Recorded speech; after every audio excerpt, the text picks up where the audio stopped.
As we've learned so far, two things have happened that changed the course of Christian history in the generation after Jesus, which changed the message of Jesus to the message about Jesus.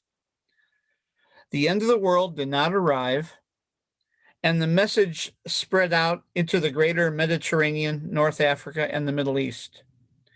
And so when the Christians of the second and third centuries tried to translate the Palestinian Jewish Galilean to the greater Hellenistic Roman Empire, they had to draw upon the myths, the religions, and the philosophies of the Greek-speaking world.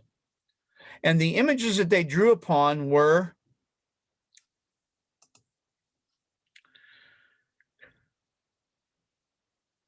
Jesus as victor over death, Nikete, Jesus as divine teacher, didaskalos, Jesus as cosmic reason, logos, and Christ as the fulfillment of prophecies in classical literature.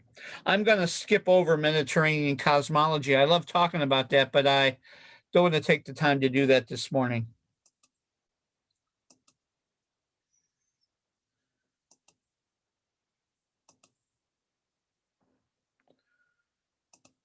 So, Christ as victor.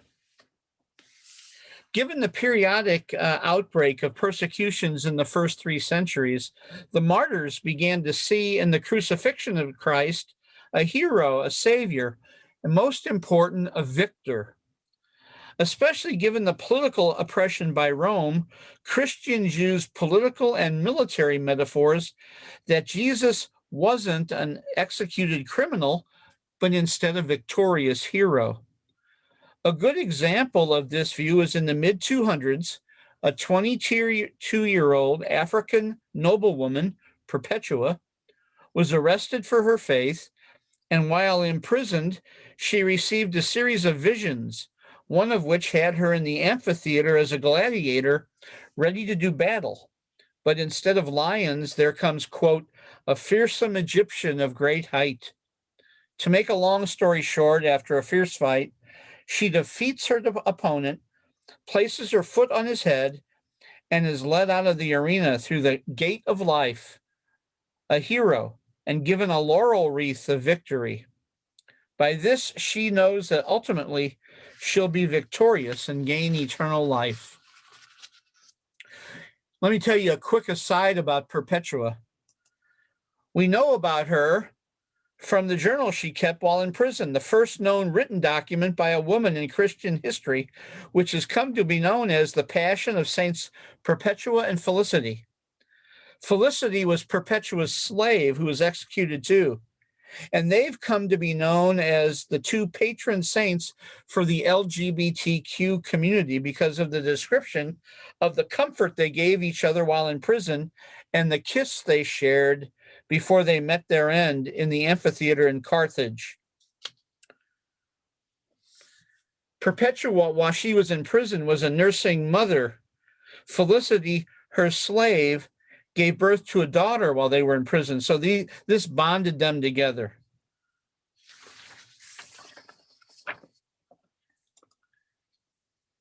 No longer Jesus' crucifixion as his ignominious fate awaiting ultimate vindication 3 days later in the resurrection, crucified as a criminal, no longer understood this way.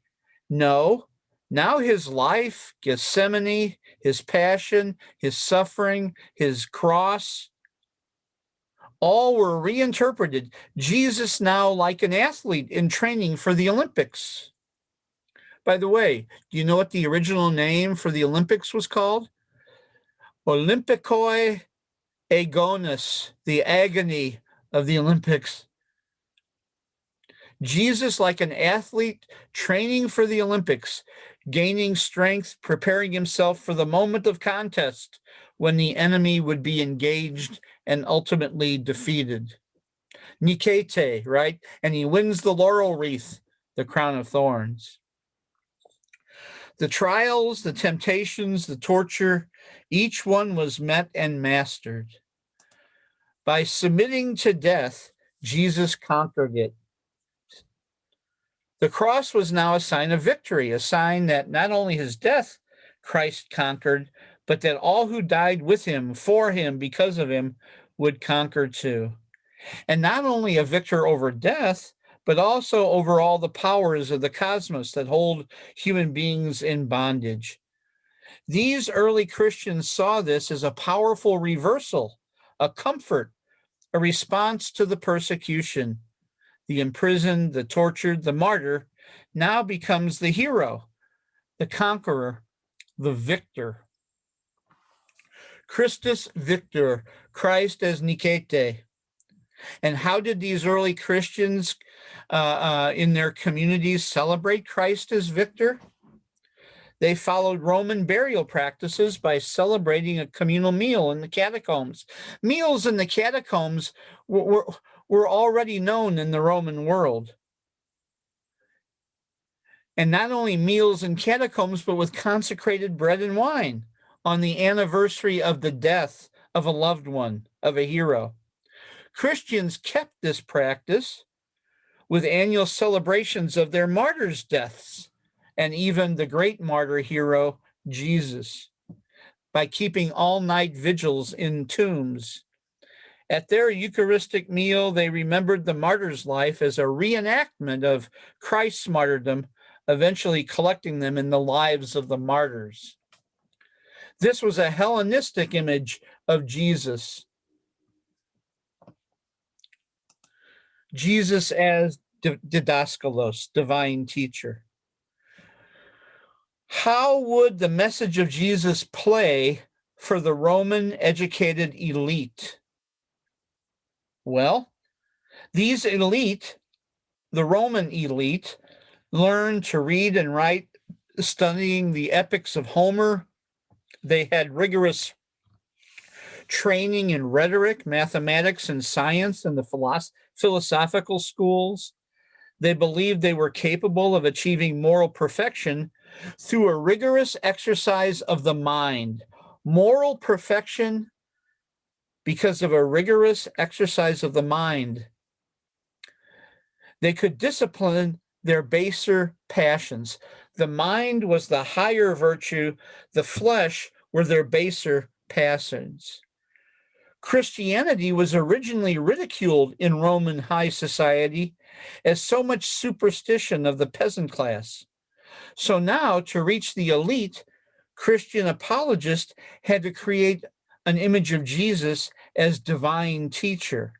Pelican calls it in the chapter, remember, divine tutor, to show how Christianity could contribute to Roman society.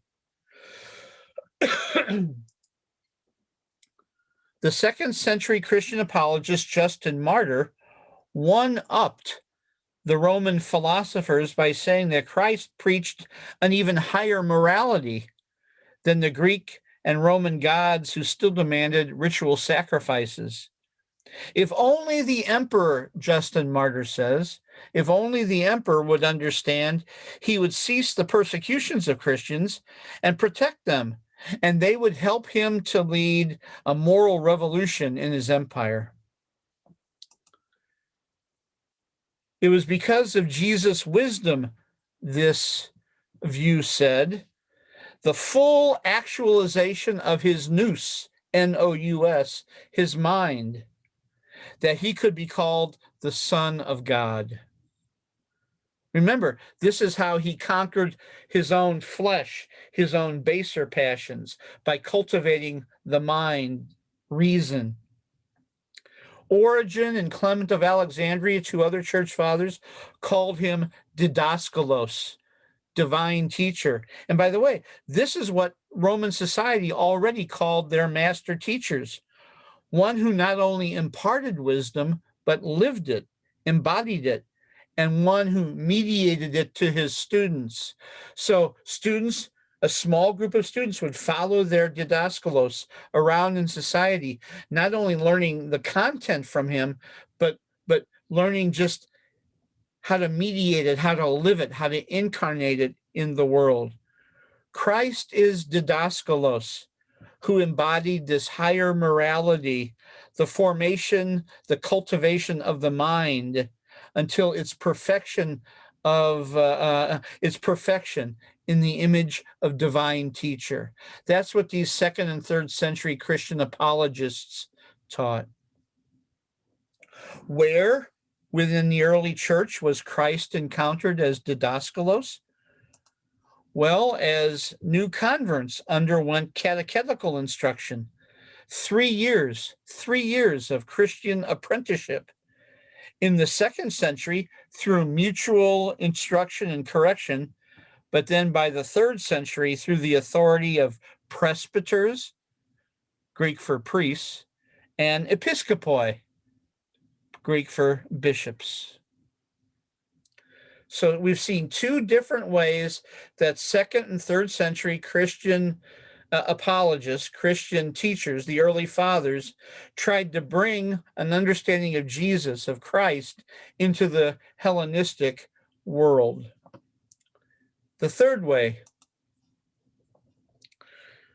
building on the work of earlier theologians, it was Origen of Alexandria who developed the most extensive understanding of Christ as cosmic reason, biblically based and philosophically sophisticated. Ancient thinkers imagined the entire universe as deriving, remember, from a single source, a source above the visible earthly world of change and chance, beyond the knowing of the senses. Remember, senses are part of the baser flesh. The senses part of the body, the flesh. And really what was to be cultivated in the Hellenistic world? The nous, the mind. In order to remain perfect, this first principle, from which all things come, had to remain free from contact with anything in the visible world. Never the twain shall meet. Spirit and flesh, mind and body, reason and the 5 senses had to remain completely separated. So for a human being to truly explore the higher realm, they would need a mediating principle beyond, in between spirit and flesh, in between reason and the senses, a mediator that could interact with the world of time and change while still a part of the timeless realm of unchanging divinity. The philosophers called this either nous, mind, or logos, reason. And by ordering the cosmos according to natural physical laws, this mediating principle made the cosmos knowable. This nous here, the mind, is a combination, right, of the inner unconscious life, scientific reasoning, and the seat of emotion. Origen's problem was this: if Jesus is the Son of the Creator God, who is the source of all, how could he have any part of earthly bodily existence if never the twain shall meet? Well, following John's gospel, Origen says simply, the historical Jesus is the cosmic ordering principle, the logos, as a human being in time, understood within the Roman cosmological system.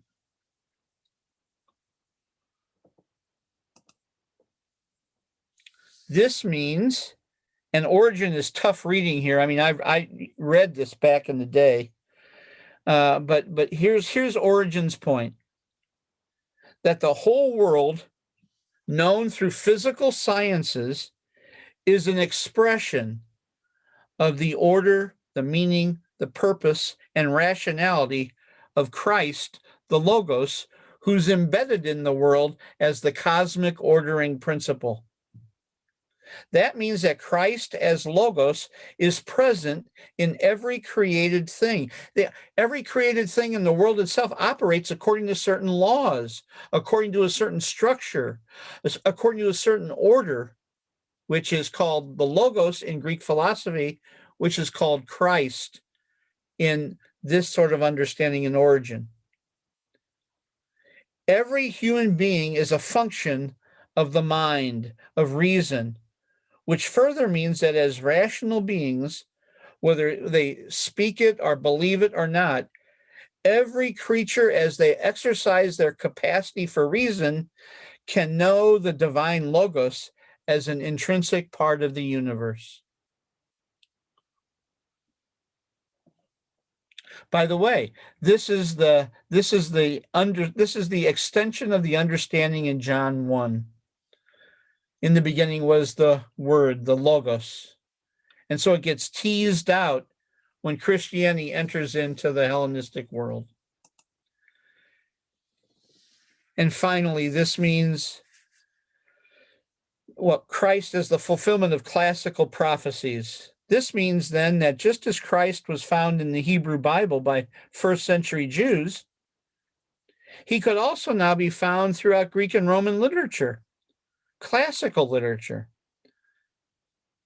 I have to admit that although I obviously had read about Virgil in seminary, seminarians read Virgil, I came to him through my study of Dante's Divine Comedy.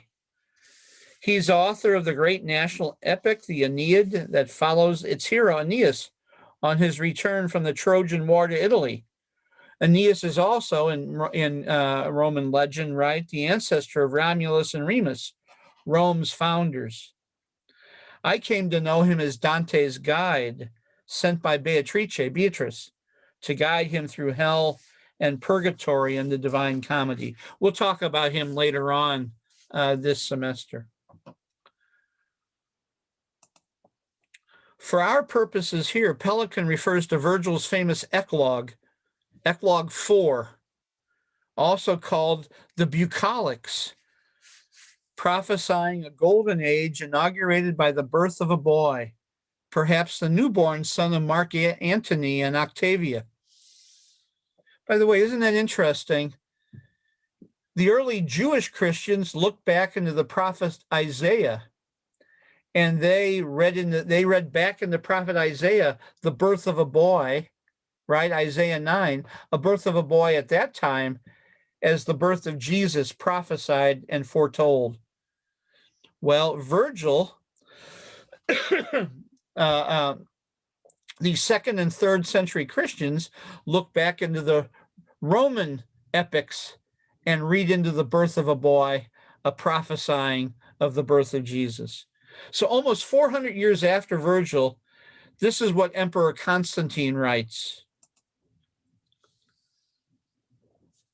We perceive that these words are spoken plainly and at the same time darkly by way of allegory.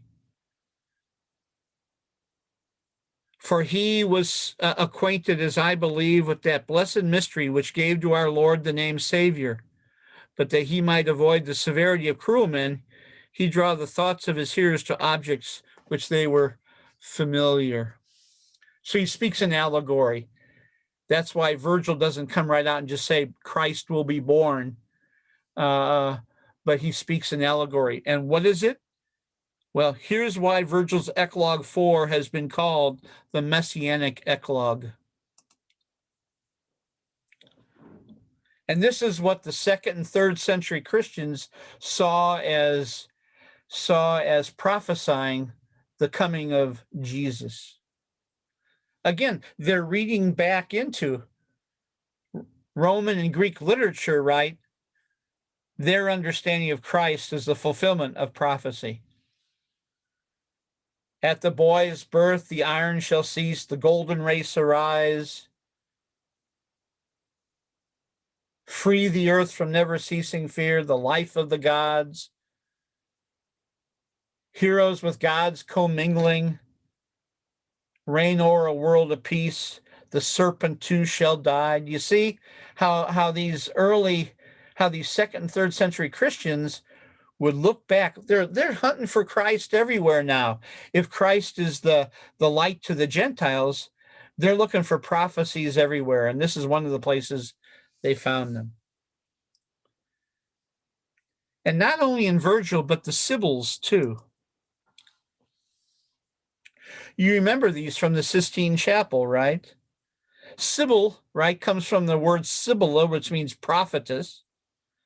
They were understood in the ancient Greek world, right, as oracles whose prophecies were popularly combed through for signs of the coming of Christ in the pre Christian world. The one on the right here, this is the Delphic Oracle, right? The great oracle at Delphi, one of my favorite places in the world. So if you've ever heard of the Oracle at Delphi, this is Michelangelo's depiction of her. He painted 12, Michelangelo, by the way, painted 12 prophetic figures in all representing the coming of Christ. It would be a lot of fun, and maybe you'll want to do this. Take a look at Michelangelo's Sistine Chapel and look for these 12 oracles and figure out, see the ones that he chose. 7 prophets from ancient Israel he chooses.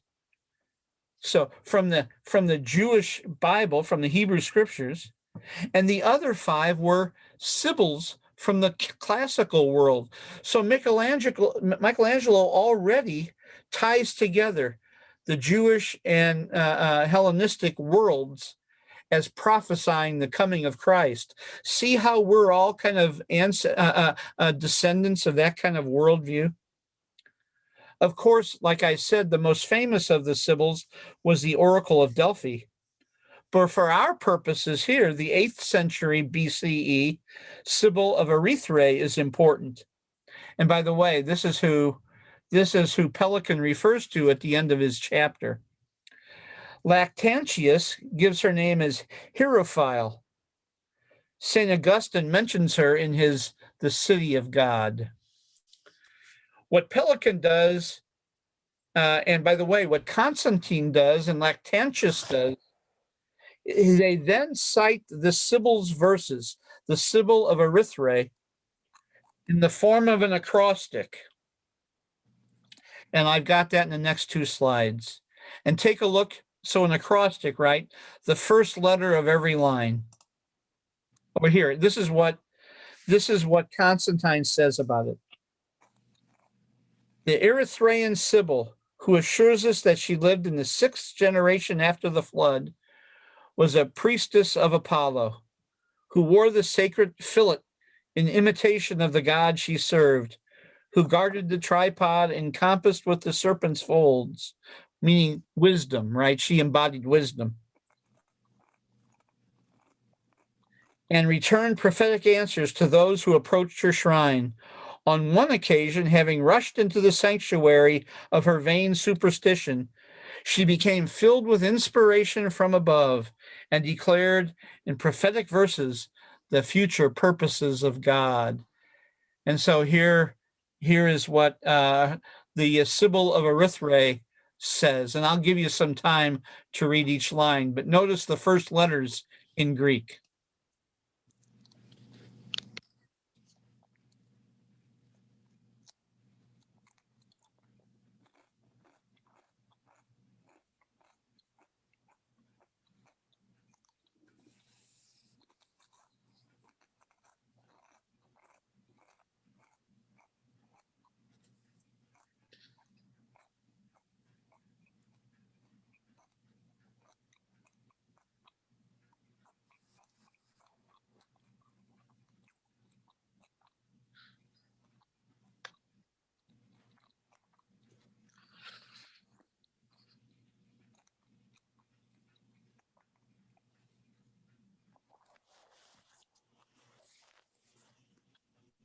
The first letters here, Jesus, Christos, Theo, God.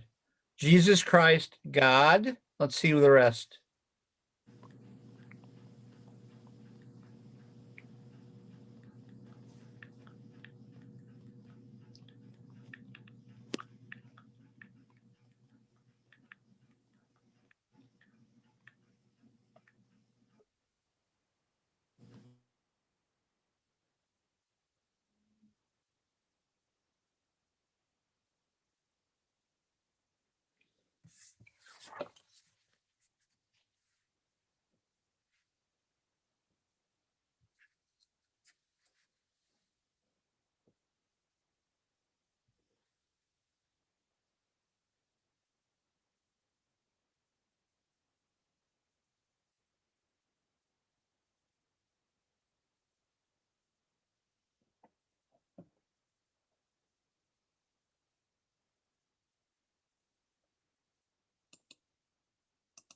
So Jesus Christ, God, Jesus Christos Theo, Huios Soter Storos, Huios Son, so God's Son, Soter, Savior, Staros, the cross. Jesus Christ, God's Son, Savior, cross. And of course, we can't miss the reference, can we?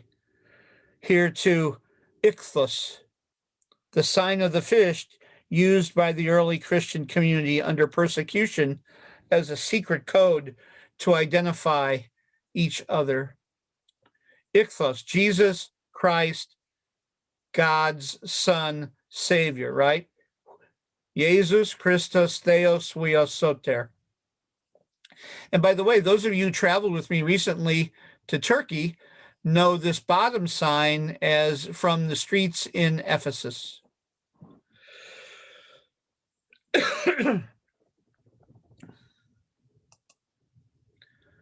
It is evident, Constantine concludes, that the virgin Sibyl, the Erythraean Sibyl, uttered these verses under the influence of divine inspiration, and I cannot but esteem her blessed, whom the Savior thus selected to unfold his gracious purposes toward us. I'll say one more thing that's not in my notes here, but just to give you kind of an idea. I mentioned him in passing just a few minutes ago, but we cannot avoid the influence here of Lactantius. Lactantius, Lactantius. Lactantius was a Roman author and scholar of the time, a Christian who was Constantine's envoy. He was his advisor about how to deal with Christians in the empire. In fact, he's called in the early Hellenistic world a Christian Cicero, and he was in charge, like I say, of Christian policy for Constantine in the early days. He wrote the book called The Divine Institutes, and he was a very fascinating character. He saw Christ as the end of history. He was kind of an end times millennial thinker of his day. And Jerry, you were talking about this before. He saw that Christ was the fulfillment of the Roman Empire, and that the Roman Empire would end, and Christ would be a part of that, and then that would be the fulfillment of history and the blessed coming of the kingdom of God at the end of the Empire of Rome. Why do I bring up Lactantius again? Because most scholars now believe that this acrostic was placed into the mouth of the Sibyl, of the Erythraean Sibyl. There were a number of Erythraean Sibyls. Lactantius is the one who placed this acrostic in the mouth of this one particular Erythraean Sibyl to show how the classical world's prophecy was fulfilled in the coming of Jesus. Well, let me just bring this to an end here. So once again, this chapter reminds us that just as Christ was found in the Hebrew Bible by first century Jews, as the Christian message spread throughout the Mediterranean world, the Hellenistic Christians, no longer Jewish Christians now, but the Hellenistic Christians, looked for him and found him, right? They discovered him everywhere in their own classical writings. That's the message of Pelican here in this chapter.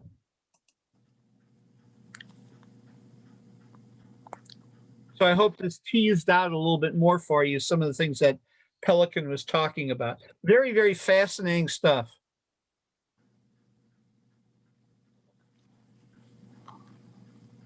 You know, and I'll say one more thing, and then we'll open it up. You know, you can take the view of this as well. You know, this is this is just all made up. And of course, it is in a way, but think of it this way. This is not faith language, the faith of these early Jewish Christians and the faith of the early Hellenistic Christians. Faith language is not the language of science. Faith language is a different kind of discourse. It's a different kind of language. It's love language. And so think of it this way. These early Christians, whether they were Jews or Christians, this wasn't just some sort of scientific enterprise. They somehow they believed that they gave their hearts. Faith language is heart language. And when you give your heart to someone, when you fall in love with someone, you see them everywhere, don't you? You see them in nature. You think about them, and you're reading a book, you hear a piece of music and you think about them. So on the one hand, a cynical reading or kind of a scientific, a left brain reading of all this would say, well, it's just all made up. And on one level, it is, because of course Isaiah wasn't prophesying Jesus, and of course the Sibyls and Virgil, of course they weren't talking about Jesus, right? But so that's true. But what's also true is, if you understand this early Christian language as faith language, as heart language, then of course they're going to see him everywhere. They're going to see him everywhere. And that's also, as we now are looking back, as we're scholars now and historians looking back at these early days, we see that is true too. Okay.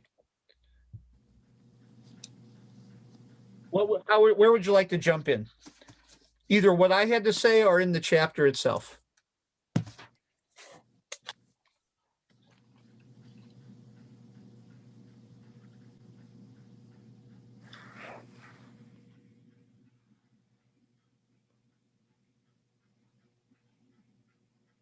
Michael, the what do you call it? The poetry that Across. Sybil, yeah. What deep thinkers, I'm thinking, she must have been back then, because it would take me a while to study that and to try and figure out, I mean, I realize this was a different time and culture and all that, but I don't know that I've ever thought that deeply. It kind of makes me feel not very intelligent. Oh. And the book isn't that easy to read either. I've read through the first 3 chapters, and so I have to think, like Lee said, you've opened my brain. Isn't it a wonderful thing that first of all, that we have brains to be opened, and that you're so open to be opened. I mean, and that we all are here together on this journey together, right? I mean, we're all kindergartners on this journey. I maybe have read an extra book or two, but really, we're all on this journey together, and that's what makes this so exciting. And by the way, in the Western world,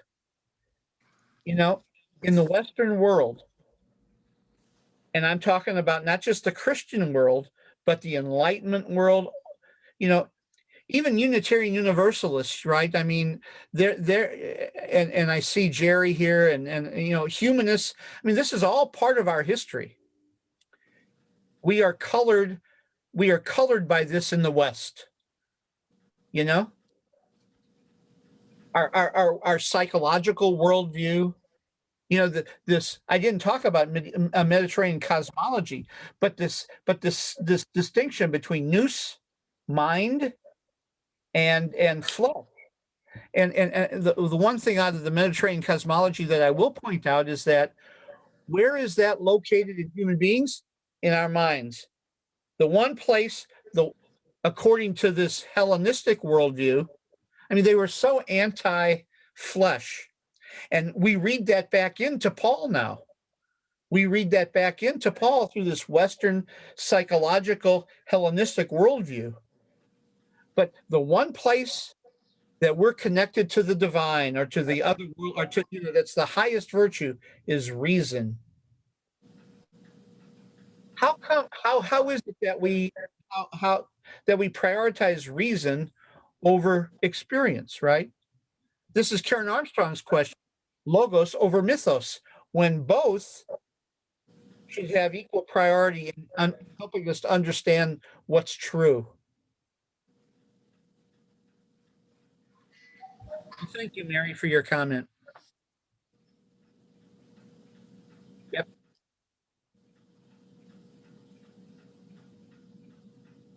And notice how each one of these we read back into the New Testament. We can't we're inheritors of these particular perspectives.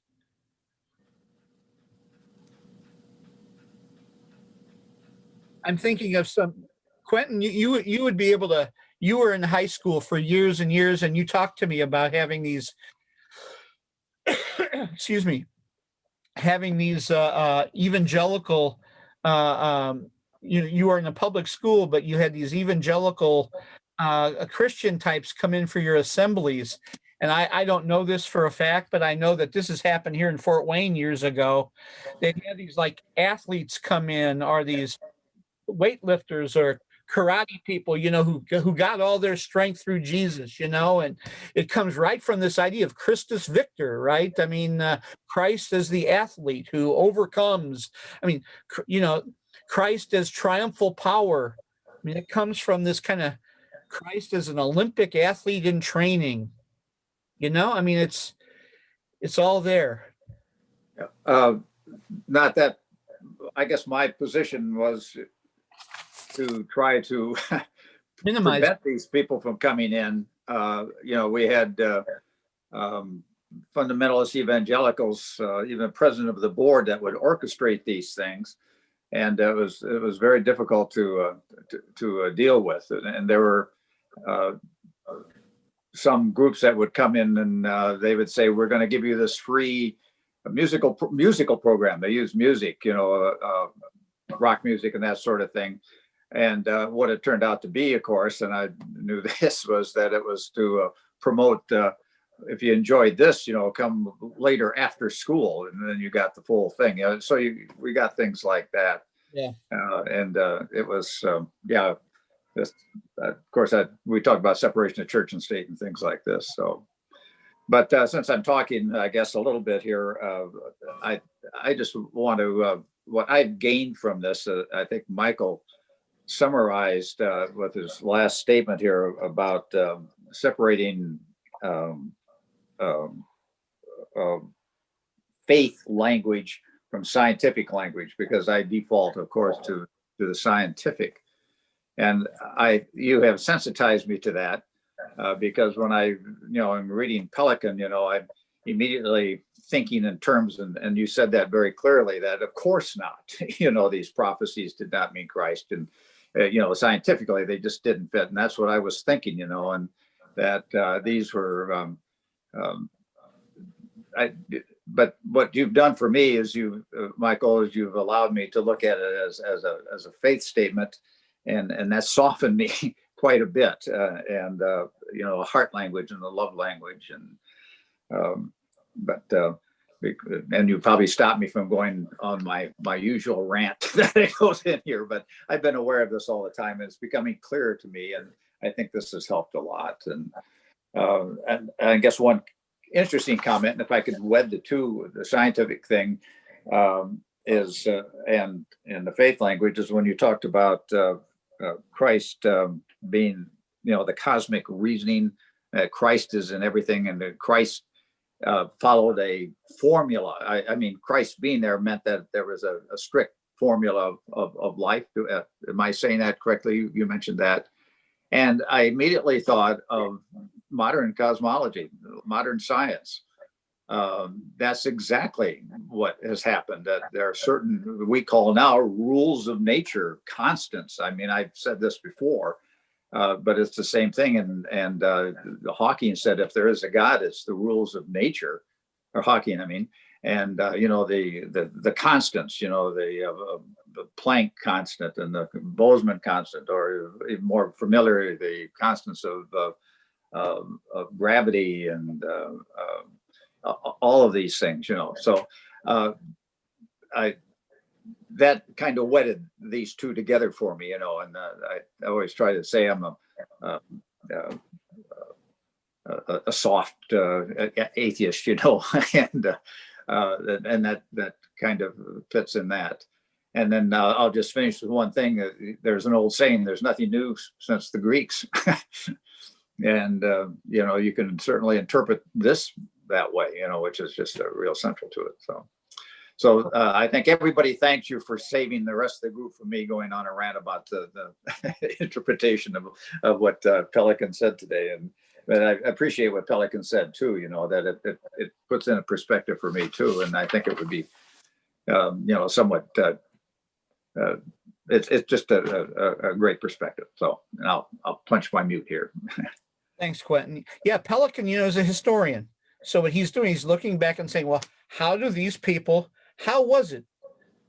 I mean, I've been so looking forward to this chapter, because the question is, how was it that the message of this Palestinian Jewish Galilean, and then we saw last time, not his message, but the message about him, which was still couched in Jewish terms. How did that get translated into the Hellenistic, which means the Greek-speaking Roman world, by the way, which is us, which is, you know, we're inheritors of that. And these are the paradigms by which that happened. You know, Victor, you know, I love this Victor, I mean, you know, the Olympic athlete, you know, how many times do you hear athletes, you know, come off the field or come off the court, you know, and, you know, they thank God for this or that, or yeah, they're pointing up above, or, you know, all that. I mean, that, right. That's this, right from the 2nd and 3rd centuries, right. Or this idea of Christ, the divine teacher now, which then took him in from the peasant classes in the Roman Empire to the elite classes. And then not only is he the teacher, but now he's the personification of the cosmic order. He's the personification of the cosmic order, just like in the Old Testament, Sophia, right, was the personification of divine wisdom. So I mean, it's this whole thing gets expanded and expanded and expanded. Otherwise, Christianity would have died. Is there anything during this time where there's any noticeable increase in people treating each other more lovingly, or governments being more just, systems of government and treating people more justly, or people looking out for each other's, like for feeding, you know, food and care and kind deeds toward others? Is there any evidence of any increase in any of that, in any of these teachings? Patty, I'm looking at the nonverbals around the screen, and I think to a person they're thinking, what a wonderful question that was. So I want to just say that before I even address the question. I think people really resonated with that question.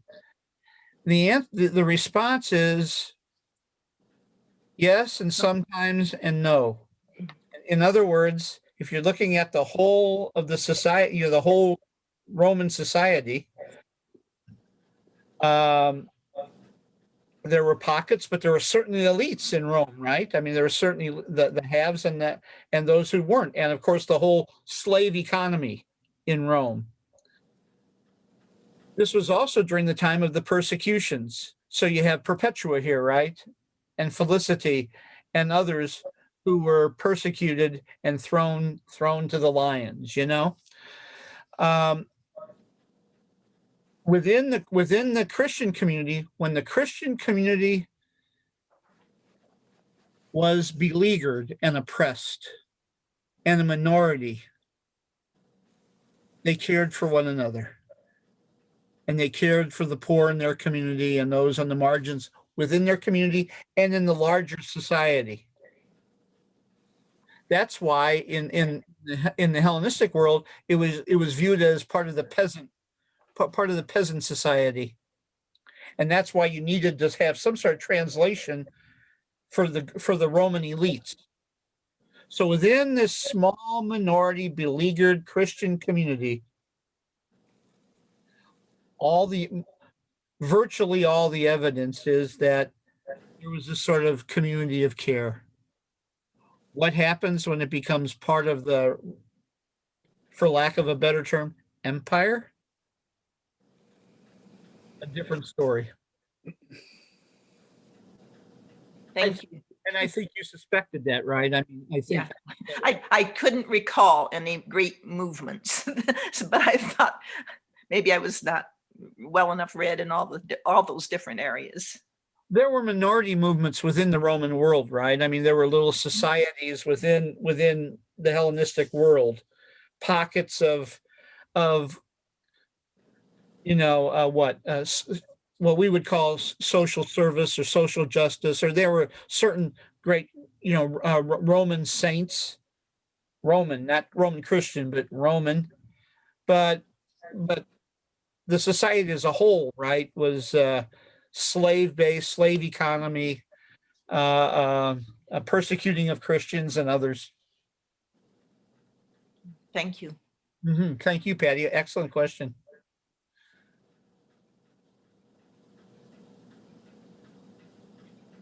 Who else wants to jump in with their insights in the chapter? Say something. Mike? Yeah. Yeah, I appreciate it. I had forgotten.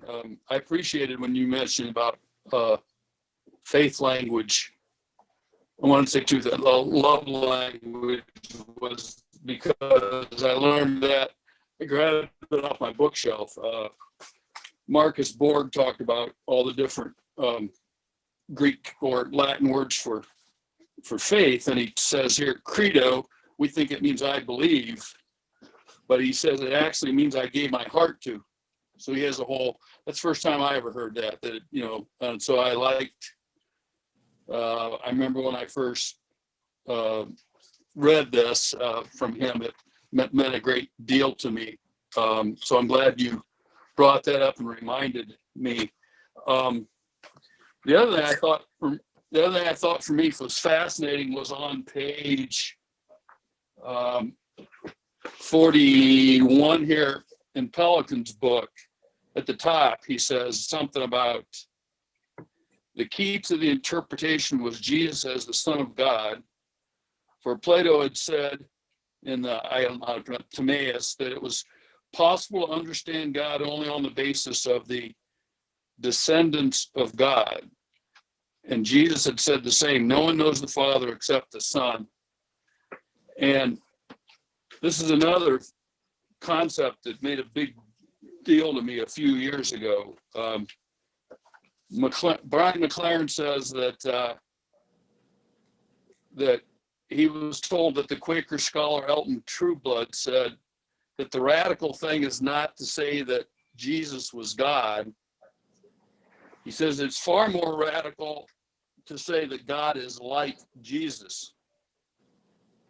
And then another paragraph, he says, Trueblood's insight, in my opinion, is the best single reason to be identified as a believer in Jesus. It is anyways, the fact that, so the radical thing, in other words, is not that Jesus was God, but that God looks like, or Jesus shows us what God is like.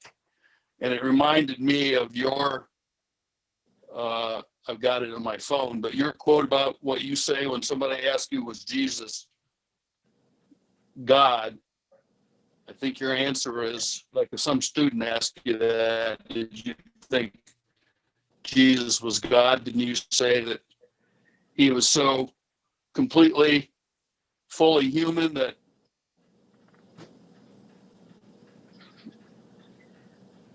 he was that he was like God because he was so full of human or something to that extent.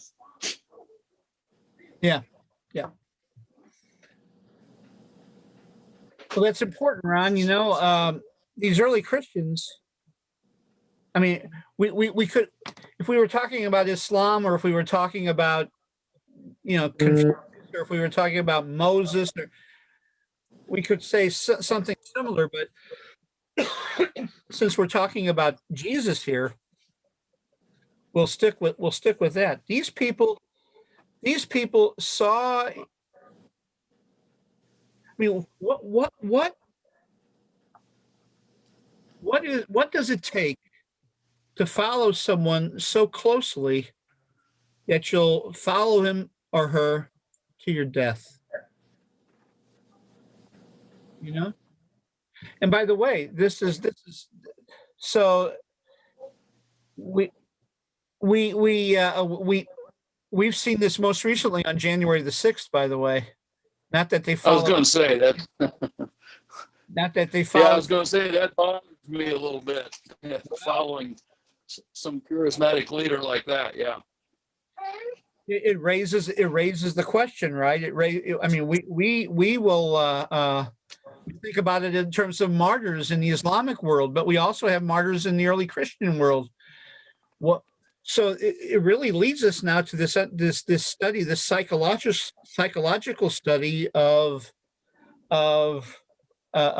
giving over one's complete to another. It raises the idea of authority, and to whom do we give authority in our lives? Raises a larger issue, doesn't it? So, Ron, I think you raise a really, really important question, because there are lots of gods out there to whom people give their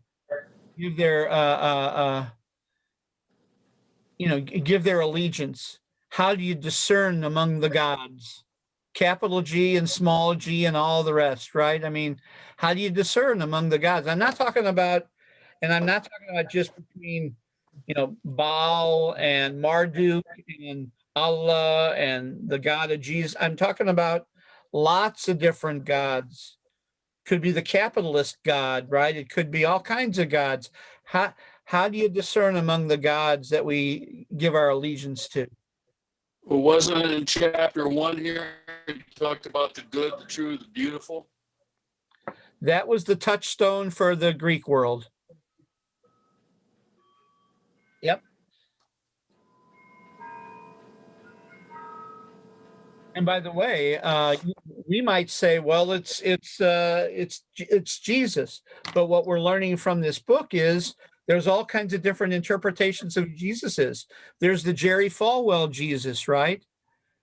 And the Pat Robertson Jesus, and the John Hagee Jesus, and the Ron Caldwell and Michael Spath Jesus. And there's the humanist Thomas Jefferson's Jesus. There's the Dalai Lama's Jesus, right? How do so what comes prior? What are our lenses? What are our lenses through which we view reality? So you're raising even the larger issue there. The lenses through which we interpret the various Jesuses. There's Ricky Bobby's Talladega Nights Jesus too, That's right. That's right. The partying Jesus. Perhaps. I'm sorry. Go ahead, Go Pat. ahead. Clinton. For me, somebody else was starting. I've already talked today, but Let's let Patty I go. was I did too. Let's go Patty go, and then Quentin after Patty. Well, maybe people are responding to what matters the most to them. That if all these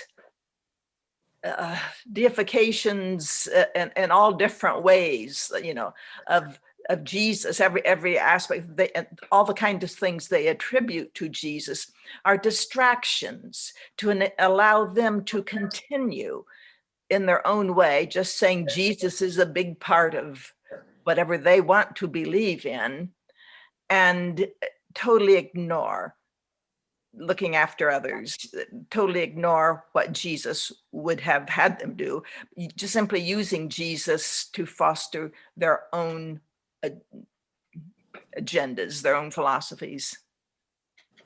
Thank you, Patty. Quentin? I just probably going to change direction here a little bit, but Pelican spent a lot of time, is going over, the non-Jewish, using the non-Jewish prophecies, and Virgil, what we talked about today, and you talked about today, and the even going into the pagan foreshadowings, that we didn't mention too much, but the wood and the cross and the sirens and all that sort of thing, all justifying these prophecies. But I guess this is more of a question, maybe, and I don't know who could answer it, but they seem to go further than just justifying Jesus as divine and as God using prophecies. They went ahead and said that, they used the Greek philosophies, Plato, especially, and Timaeus, but they said Greek philosophy is just been given to the Greeks until Jesus comes, and then Jesus will take over. Or the law of Moses was just a short gap, until Jesus takes over. So they went beyond just the prophecies and were able to attribute more to Jesus than just the justification of the prophecies. Do you see that as a step further? I mean, as a strategy, I don't know how else to say it, but it just seemed to be a step beyond, bringing the light to the Gentiles. It's a go a bit further. Well, it's exactly what this light to the Gentiles means for them. Think about this, Quentin. I mean, you put your finger on something extremely important. In the Christian world, we don't call the Old Testament the Hebrew Bible. We call it the Old Testament. Why? Because for much of Christian history, Christians believe that there's a New Testament that fulfills, right? That fulfills the Old Testament, that now has almost superseded it, replaced it, right? I mean, by the way, that's the heresy of Origen. That's why one of the reasons Origen was kicked out of the early church, because he wanted to get rid of the Old Testament, just the New Testament as its complete fulfillment, no need for it anymore. The early fathers kept the Old Testament in. But having said that, don't we kind of think of that as the Old Testament is sort of primitive? The New Testament has really got the full fulfillment of the Christian message. They did that. The early church did that. Second and third century church did that with the classical world as well. So you're exactly right. They believed that the Christian gospel was the fulfillment of Plato, Aristotle, Pythagoras, Herodotus, all these others.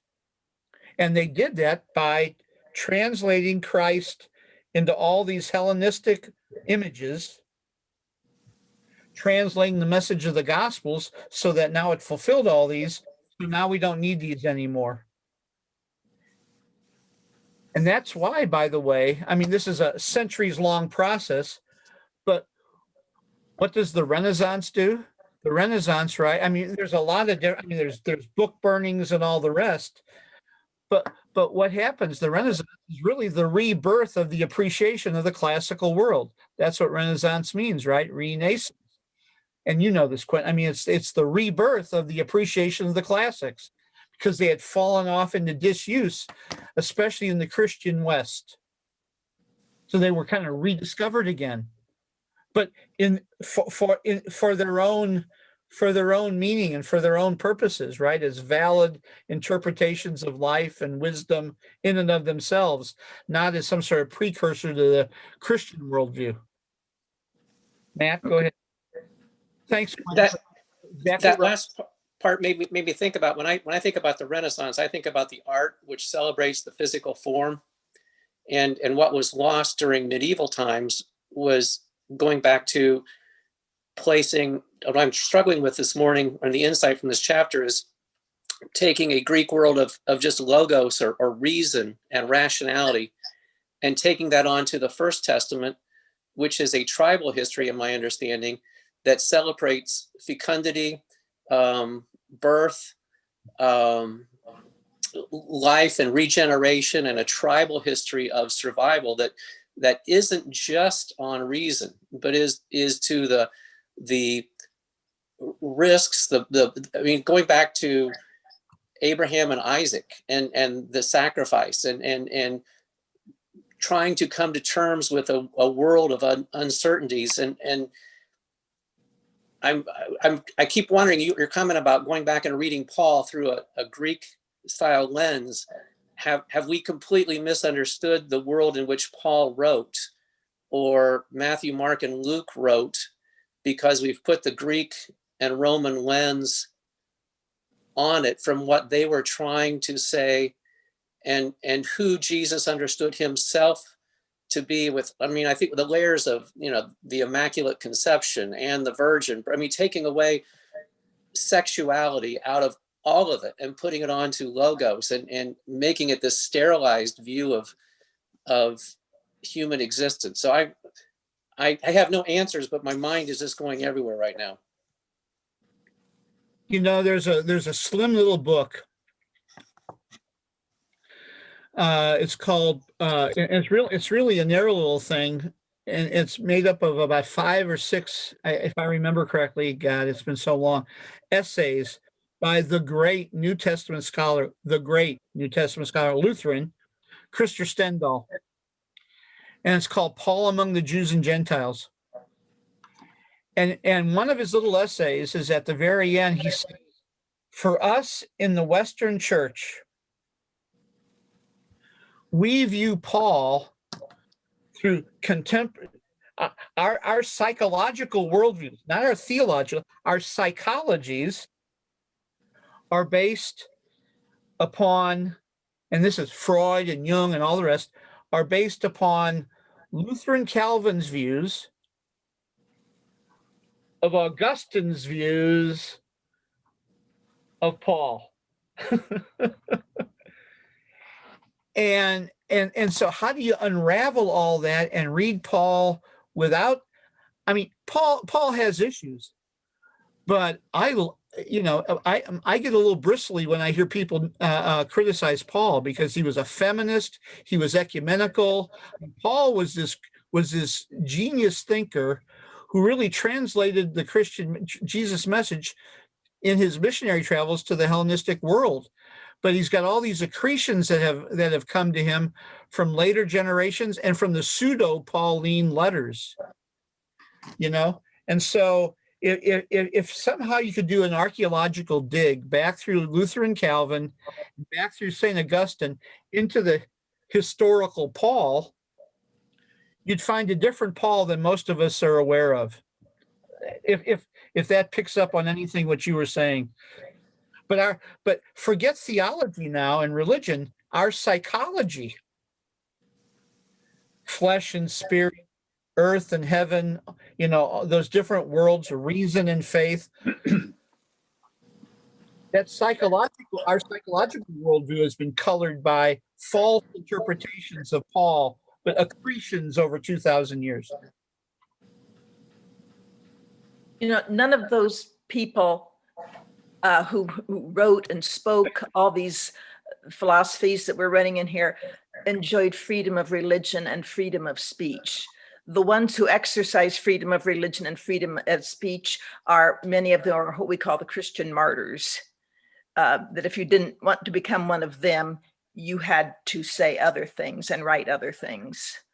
So we're just, having grown up in the society we're saying, well, why did they say this? Or, just all kinds of things. But many times, many places in history, throughout history, many places in the world, people don't dare speak out or they don't have freedom of religion. Yeah. We've got a few more minutes. Anybody else want to jump in? I'll continue to dominate here. And this is a little bit lighter, actually. At one point, we talked about trying to making Jesus divine, as part of appealing to the upper class. And Clement, I think you said, the perfect God, that I like the idea that this whole idea that teachers are divine. This is where I'm headed on this, and and I think he said something about the divine teacher with being followed around by his students, to pick up intellectual wisdom that really resonated with me. It's almost Aristotelian, him moving around. Aristotle, was not a citizen and that sort of thing, and that reminded me of that, and that we have to be intellectually peripatetic. That's the other line that goes along with that too. So, but the divinity of teaching, I can't, that it resonates. So. Well, and that I mean, it's lighter, but there is something about that, isn't it? That our teachers have this kind of place in our society. At least what we were talking about with Timothy Snyder earlier today, right? Mm-hmm. That fascist governments go after teachers and journalists. Why? Because they're in their occupation, right? Their profession. Notice the word. A profession professes. And what do they profess? They profess truth as best as they understand it, right? Or let me correct myself. They profess the pursuit of truth with all of its checks and balances, right? With all of its checks and balances. Yeah. We call that the scientific method, but we can also call that the cross, because the cross is a self-negating symbol in the Christian faith. See, I see the cross of Jesus and the scientific method as equal, as the cross is the Christian interpretation of what the scientific method is all about. It's the first commandment on a tree, that nothing can, because it's self-negating. God can't be defined. Tree.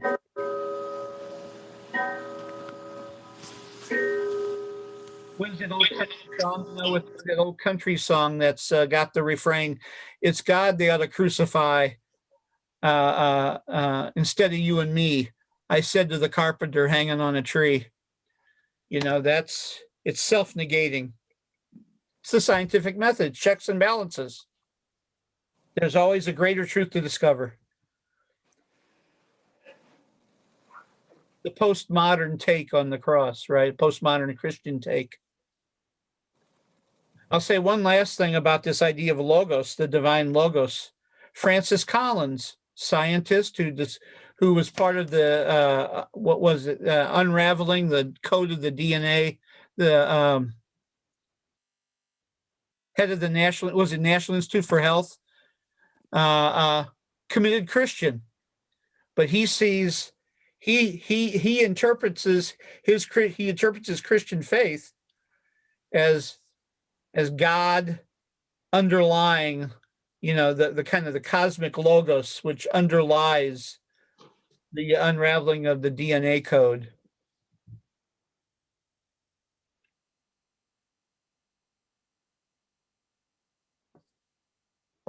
Anybody else? I think you've done good for today, Mike. Well, next week we get into the first councils and Constantine, and that's another shift, right, from the persecuted Christians in the 2nd and 3rd century now to the 4th century, where all of a sudden now Christianity in 312 in the Edict of Tolerance becomes the first among equals, and then becomes the religion of the empire. And the question I'll ask you to consider: when I grew up, of course, Christianity, as the language, the culture of the United States. When I grew up in a conservative Lutheran home, that was just the part and parcel of American culture.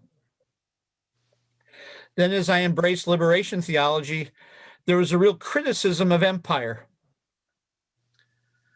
My question for you for next week will be, what does civilization, it's easy to critique empire. It's easy to equate civilization and empire and to critique it all. And I guess I'm wondering what were the positive aspects of Christianity becoming the lingua franca of the Roman world. We already kind of know what the negative aspects were when Christianity became wedded to empire. That's what we're going to be talking about next week. Anybody have any closing words?